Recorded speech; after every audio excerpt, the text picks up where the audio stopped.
बातमी बेकायदेशीर गर्भलिंग चाचणी आणि गर्भपात करणाऱ्या एसपी गँगवरती महाराष्ट्र संघटित गुन्हेगारी नियंत्रण कायदा अर्थात मकोका अंतर्गत राज्यातली पहिलीच कारवाई करण्यात आली। करवीर पोलिसांनी 11 आरोपींविरोधात ही कठोर कारवाई केलेली आहे। गर्भलिंग तपासणी, गर्भपात तसंच बोगस डॉक्टर्सच्या माध्यमातून बेकायदेशीर व्यवसाय केल्याचं तपासात समोर आलंय। मागच्या 10 वर्षात करवीर, जुना राजवाडा, राधानगरी, भुदरगड पोलीस ठाण्यामध्ये गर्भलिंग तपासणी, गर्भपात आणि बोगस डॉक्टर्स विरोधात 11 गुन्हे दाखल झाले होते। या पार्श्वभूमीवर करवीर पोलिसांनी मकोका अंतर्गत कारवाईचा प्रस्ताव वरिष्ठांकडे पाठवला। पोलीस अधीक्षक नीलोत्पल यांनी प्रस्तावाची छाननी करून विशेष पोलीस महानिरीक्षक रंजन कुमार शर्मांकडे मंजुरीसाठी सादर केला। मंजुरीनंतर या टोळीविरुद्ध मकोका अंतर्गत कारवाईचे आदेश देण्यात आलेत। या कारवाईमुळे बेकायदेशीर गर्भलिंग तपासणी करणाऱ्यांमध्ये खळबळ उडाली आहे।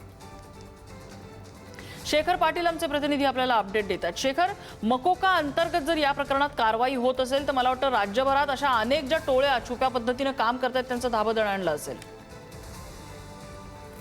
ही राज्यातली पहिली कारवाई आहे आणि कोल्हापुरात झाली याचा खरं तर आनंद सगळीकडे आता असायला हवा, कारण अशा पद्धतीनं गर्भातच त्या ठिकाणी कळायचे ते कुटणारी ही सगळी टोळी आहे आणि ती कारवाई जी आहे ती कोल्हापुरात केलेली आहे। जवळपास स्वप्नील पाटील जो या टोळी प्रमुख त्याला आता करण्यात आलेला आहे, यांच्या गँगमध्ये जवळपास 11 जण यामध्ये समावेश त्यांचा आहे आणि त्या सगळ्यांवरती आता ही मोका कारवाई करण्यात आलेली आहे।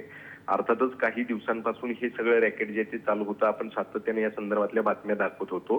किती मोठ्या प्रमाणात कोल्हापूर जिल्ह्यामध्ये गर्भपात आणि गर्भलिंग निदान जे होते हे दाखवत होतो आणि या संदर्भातच काही दिवसांपूर्वी पालकमंत्री प्रकाश आंबेडकर अर्थातच ते आरोग्यमंत्री आहेत, त्यांना या संदर्भात प्रतिक्रिया विचारली होती। आपण स्वतः कोल्हापूरचे असून राज्याचे आरोग्यमंत्री आहात आणि अशा पद्धतीनं कोल्हापूर जिल्ह्यातच जर असे प्रकार होत आहेत तर काय नेमकी कारवाई होते? यामधले काही आरोपी तर असे आहेत की ते 4-4 वेळा यामध्ये गुन्ह्यात सापडलेले आहेत, पुन्हा तिचं बाहेर येतात, पुन्हा त्यांच्यावरती ही कारवाई होते।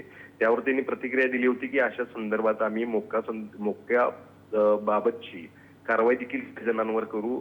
अशा पद्धतीच्या जर यापुढे सक्रिय होत असेल तर त्यांच्यावर कडक कारवाई करण्यात येईल आणि अशीच कारवाई जी ती आता करण्यात आलेली आहे। आणि अर्थात यामध्ये 11 जणांची नावं आपण पाहतोय, ज्यामध्ये स्वप्नील पाटील ज्याच्यावरती जवळपास 4 गुन्हे होते, याच संदर्भातले गुन्हे दाखल झाले होते। तो वारंवार बाहेर येऊन या अशा पद्धतीची टोळी सक्रिय करून तो कारवाई करत होता।